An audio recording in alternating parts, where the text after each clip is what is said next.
This just in, Thailand's cyber police busted a multi-million-dollar crypto scam and recovered over $277 million for investors, thanks to help from the Binance exchange.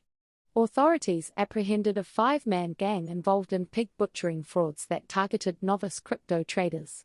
While Binance aided the investigation, they remain locked in a regulatory battle with the SEC here in the US over alleged violations.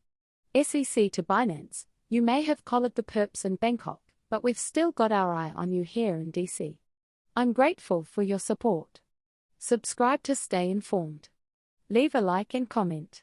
Until our next report.